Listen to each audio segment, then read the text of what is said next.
We're back for another episode of Mac Stories Unwind. I'm John Voorhees, and with me is Federico Vitici. Hey, Federico. Hello, John. How are you?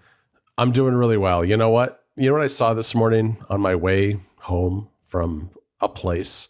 I saw a giant chicken truck full of live chickens, and I wanted to talk to you about this. I texted you about this using Siri from my car because I thought you might find this to be a unique thing, but I found out that this is something you're familiar with. Yeah, I've seen chicken trucks before, like trucks full of live chickens, like Yeah, that's what this was. chicken transport. Like I've seen it before in Italy.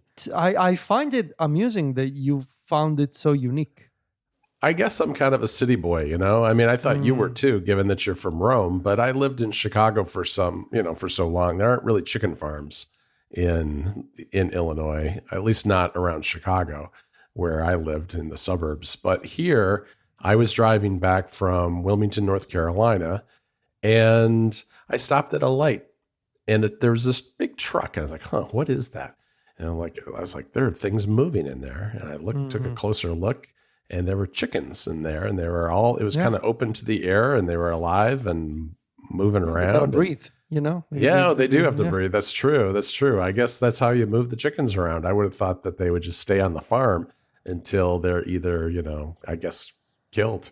I guess you got to take them. Well, that's what they do to them. I mean, that's where those chicken nuggets come from, Federico. Come on. Yeah, I guess. Unfortunately, I mean, well, I don't like to think about it. That's that's what it is. No, I don't either. It doesn't look like a particularly humane way to transport a chicken. It was a lot of chickens. I mean, it was a big semi-truck sized truck. A big long truck full of chickens. But all right, that's good to know. Yeah, I've seen it before. I've seen trucks for chickens, for horses.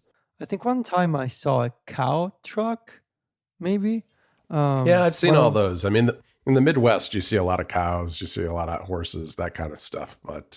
And pigs too. But for whatever reason, to me, a chicken truck seemed unique. It was something I hadn't seen in a while. Yeah, if I got close to a chicken truck, they're smelly, I kind of expected I would smell it, but it was going across the street. It was like perpendicular to me, so it only crossed my path for a second. Yeah, as I was driving home. It's not a good smell. Not a good smell. One time, many years ago, one was close to our car, and we were driving with the windows rolled down, and you could just breathe the chicken smell from the chicken truck. And it was that was unique as a scent, let's say. I bet. Yeah. So before we talk about our media picks this week's on the show, I need to voice some complaints. All right, about America, right? About America. I am so frustrated with American food and sort of everything about it. Interesting. I'm trying to be as diplomatic as possible. Okay. But I have so many issues. I mean, besides the fact that I got sick on my way back home, and I'm pretty sure that it was some kind of food poisoning, but we don't need to talk about that. I think, if you recall, go back a few episodes of Unwind, and if you recall, I said, I have a feeling inside of me that I have gotten worse when it comes to accepting non-Italian food and a certain way of eating out in places. Okay. And unfortunately, I was right, and I really suffered last week. You seem to enjoy your meals when we were out. You seem to eat everything and enjoy it. Yeah, that's because I'm hungry and I gotta eat something. Okay, all right. But for example, I'm pretty sure that I never had a single meal where the condiment was extra virgin olive oil. I'm pretty sure there was no olive oil on anything I ate last week.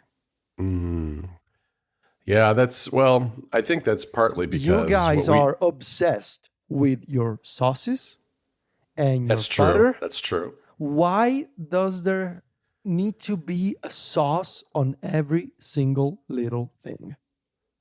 It's a good question. Sauces have gotten even bigger than they ever have, I suppose. But I think you didn't have olive oil mainly because you didn't go to. I don't know. We were eating pub food. We were eating a very weird mix of foods, I will say. Some days you and I ate nothing but cookies and water for lunch, Yes. because we were That's running on Apple. around. That's on Apple. Yes. And their food service at WWDC. Right. I mean, when you're on campus, there were a couple of days there where it was like, oh, well, you're going to either eat this chocolate chip cookie or you're just going to be hungry. Those cookies were good, though. They were good. They were very yeah. good. And we also happened to find kind of an American pub place that was convenient to your hotel that we went to multiple times just because it was easy and it had a pretty wide variety of different things. And that was very much a, American sports bar pub type of experience. You went to La Pizzeria, which I guess is the Italian place, which is also near your hotel, which I did not go to. And they didn't have any olive oil there? I would say no. I would say there was no olive oil on the pizza, and there should be just, a tiny bit of extra virgin olive oil on top of a margarita pizza. There should be. And look, I love the guy there, and we had a really good conversation, but that is Italian pizza for people in California, right? And right. It's, it's even down to the shape of the basil leaves, quote unquote leaves, on top of the pizza. Like they were sliced, and I'm pretty sure they were cut with scissors or something. That's actually pretty common here, where people take it and kind of cut the leaves into strips. Is that what they were? No, yeah, there were strips. Strips. Yeah, that's pretty common. Oh no! I can't say. Why? I don't know. Why? But that's not unusual to see. The strips with the scissors. Oh dear God, that was. Yeah. When I saw, I was like, "What is this? What am I looking at here?" But anyway, sauces everywhere. No oil. Lots of sauces everywhere. The ice water. I also knew this was going to be a problem. Why is it a problem? Well, you don't have to drink it. So then I'm going to be thirsty. I take issue with the fact that the default is putting ice in a glass of water. I see. So you wanted a water, you just didn't want ice water. Just room temperature water or fridge water, but no additional ice. Yeah. It's okay that it's cold though, right? It's just that you didn't want ice. Yeah. Why? Because the ice makes it extra cold, It does. If I want ice water, I would go to the beach, but I'm not at the beach. Let alone the fact that all these places are already quite chilly. Because another problem is this constant air conditioning, low temperature air conditioning. Yeah. And on top of that, you add the ice water. It's like, I'm going to need a coat if I want to eat out in America. Like between the ice and the AC, I don't get it. Yeah, that is very California. It's also very Southern in a lot of ways. Like I notice that when I go to restaurants here because it's hot here in the summertime, and some places just kind of overcompensate and make the restaurants too cold. I don't like them too cold either. And ice water, again, kind of a very much a warm climate type of thing, although that's more pervasive, I guess, everywhere you go. It's just kind of a thing. A glass of ice water with a straw is pretty typical stuff here. I don't know what to tell you about the ice water, Federico. I mean, I can go with it or skip it. I mean, I like when I have water at home, we have like a little dispenser in the door of the refrigerator that keeps it cold and filtered, but we don't put ice in our water when we're just drinking a glass of water at home. It's not good for your stomach. You shouldn't drink stuff that's too cold. I don't do it. Like if I have a glass of water with dinner or lunch or whatever, I do not put ice in it. Although if I'm sitting out on the porch, maybe on a hot day, I would do it. Just to give you an idea. But anyway, all right. Well, and I guess the other thing that was very difficult for us was coffee. And I think coffee is difficult no matter where you travel because hotels don't tend to have very good coffee. Although your hotel had okay coffee. It was all right. For a hotel coffee, it was fine. It was adequate. We did go to one place that was near my hotel that I thought looked good, but it was literally the worst espresso I'd ever had in my life. And I think you kind of agreed with that. It was really, really, really rough. And then I did go to the place that Alex told us about that you didn't get to go to because you were busy with something else. And that was really good. That place was pretty neat. And it was close by. We should have, I mean, next time we'll go there. I forget what it's called. It was called like Water and Coffee Lab or something like that. It was quite good. They had all kinds of coffees, but they also had, like open face grilled sandwiches, which was, they were supposedly Japanese style or something. Open what? I don't, open what? Face. So it was basically a slice of bread, a thick slice of bread. The one I got was ham and cheese. So it was a thick slice of bread, a slice of ham, and then some Swiss cheese and a couple of tomatoes. And it was grilled. It was like toasted in a like a toaster oven or something to melt everything and make it really hot. And it was quite good. It's like a poor man's bruschetta, essentially.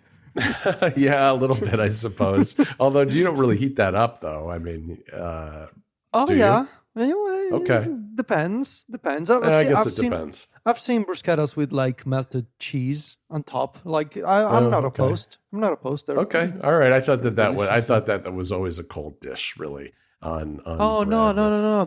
We can do the hot ones for sure. Yeah. Well, right. I guess they're more like there's a difference. Like in that case, it becomes a crostino, which is but it's essentially the same deal. Like it's a slice of bread. Hey, but isn't all Italian food the same deal? It's some tomatoes, some mozzarella, and some bread. Isn't that, and a little Parmesan? Isn't that pretty much? It's a common denominator for a lot of things, and it all comes down to how you prepare it. That is not, I agree. It's not too wrong as a statement. Yeah. Well, I'm giving you a hard time only because it's the same kind of thing, criticism you're leveling against American food. And people could say about like Mexican food. It's like whether you get a burrito or a taco or a quesadilla, a lot of times it's all the same ingredients, just kind of prepared slightly differently. It doesn't make it bad. It just makes it a little different. But yeah, that's interesting. I mean, I think especially when it comes to having Italian food in the United States,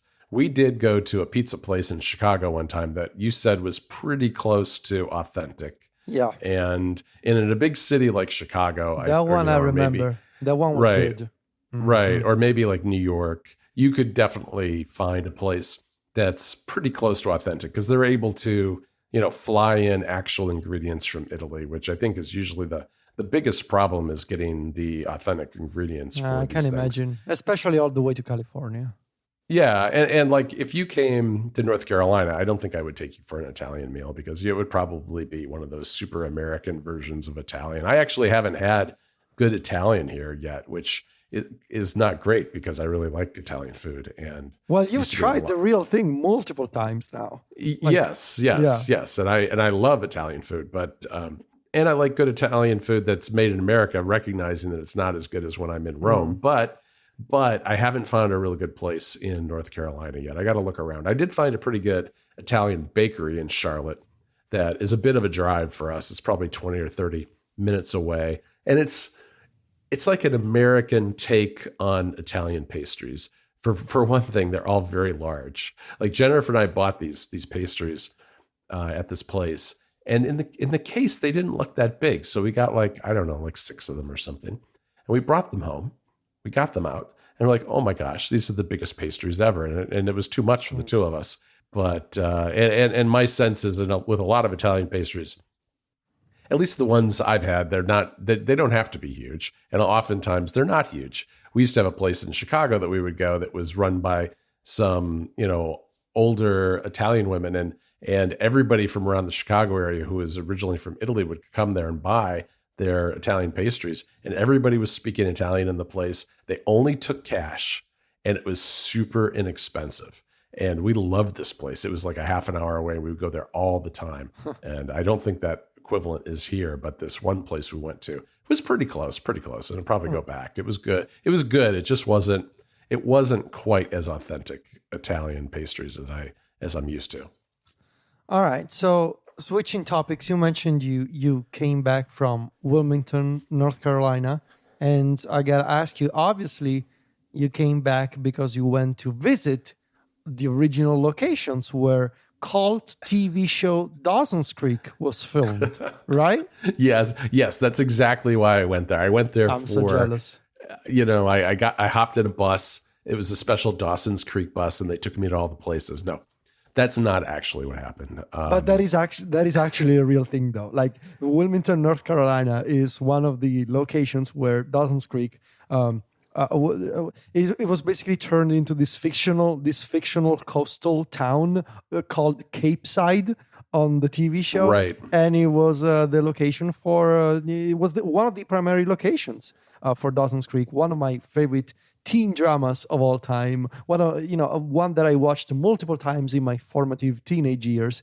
And there are it was a 90s show, right? 90s shows, yes, and they still do fan tours and annual events and like signing events with some of the original actors who still want to go to these things in Wilmington, North Carolina. So that's on my bucket list of things to do eventually. All right. Well, it's about 3.5 hours from where I live, and when I told you why I was going to Wilmington, you looked up one of these fan sites, and it just so happened that it was like maybe it was the 30th anniversary. There was some really big Dawson's Creek event happening in Wilmington that very weekend, and I think you wanted me to go down there, but I didn't, not for that weekend, because I had this trip planned.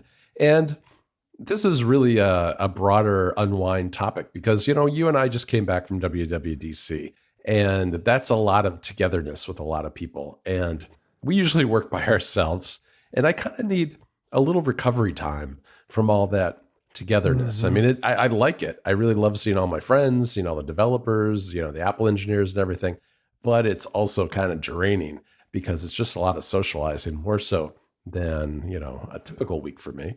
And so when I came back to the Charlotte area, I thought, I planned this weeks ago. I decided, I'm going to have like a quiet day off. And so I planned to buy some tickets to go see boygenius, one of my favorite bands. I'm so jealous.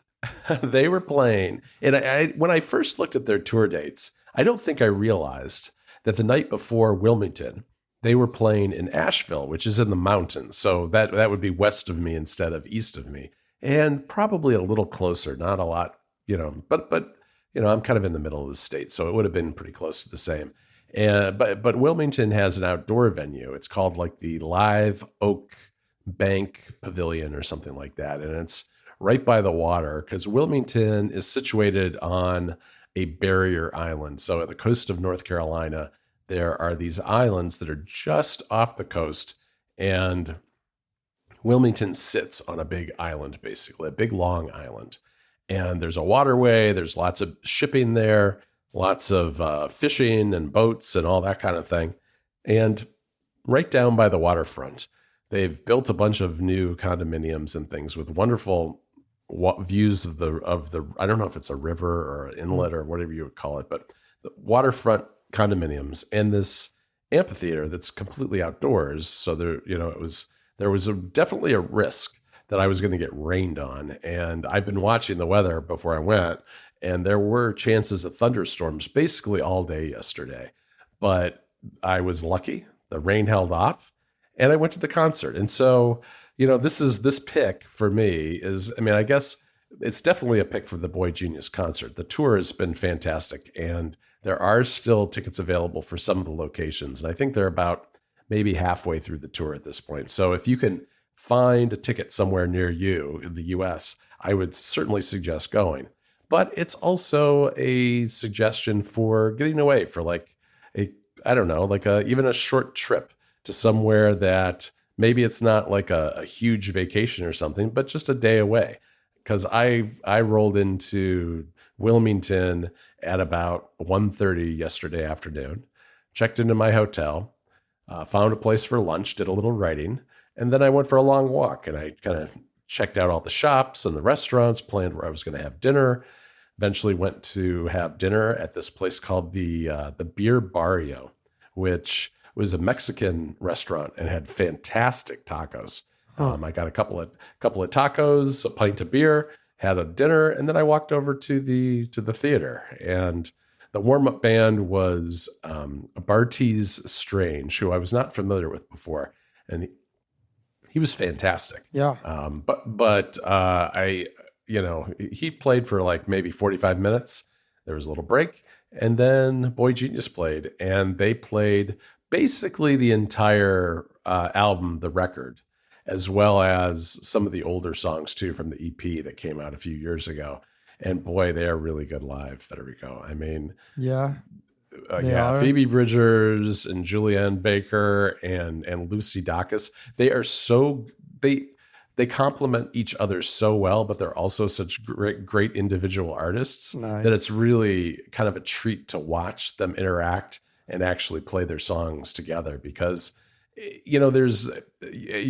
you've listened to the album, you know that some songs are kind of like Phoebe Bridgers songs, some are kind of like Lucy Dacus songs, some are Julianne Baker type songs. Where they're taking the lead on the vocals, or maybe the style of the song is a little bit more like one person's solo work than the others, but it's not disjointed in any way. I mean, I think that they work so well together. And of course, I think it's well known they're very good friends, that it's just like a treat to watch people at kind of the top of their creative game coming together in a group where there's not one person really trying to dominate this trio. They're all working together and kind of in a very equal way where everybody adds something to each of the songs. And wow, Julianne Baker, what a guitarist too. I mean, unbelievable. It was so good. I mean, obviously some of the big hit songs, things like Emily, I'm Sorry, and Letter to an Old Poet, and songs like that were just unbelievable live. But it really ran the gamut from everything from really quiet, slow songs to some of the more hard rocking songs. And I just loved it. And then I drove back this morning and saw a Chicken Truck. Very nice. Very nice. Well, I'm jealous. I just realized when, as you were talking, I did some Googling and I realized that in Wilmington, One Tree Hill was also filmed. So that's another... these are all Jennifer's shows. I never really watched these, but she watched all these. Yeah, these are all my shows. So apparently Wilmington, very, very welcoming place for teen dramas in the late 90s, it seems. There is a lot of filming that happens here, both TV and movies, because I think that they have all kinds of like tax incentives at the state level to bring that kind of work into the state. Probably. All right, we're going to save my pick for next week's episode because we're out of time. But thank you for the trip up the coast, I guess, of North Carolina. Down? Was it down or up the coast? Well, it was due east of where I live. So. All right, cool. Not up or down, but east. All right. Yes. All right, Federico, we will save your pick for next week. You can find the two of us over at macstories.net. We're on Mastodon, too. You can find Federico at fetici.macstories.net.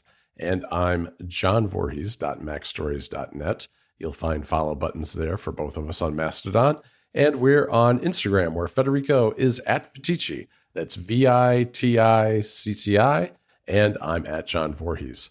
JOHNVOORHWS. Talk to you next week, Federico. Ciao, John.